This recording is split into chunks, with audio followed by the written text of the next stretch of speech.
అమృతమిచ్చింది. అవరోధాల దీవుల్లో ఆనంద నిధి ఉన్నది. కష్టాల వారధి దాటిన వారికి సొంతమవుతుంది.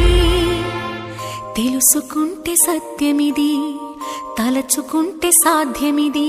మౌనంగానే ఎదగమని మొక్క నీకు చెబుతుంది. ఎదిగిన కొద్దీ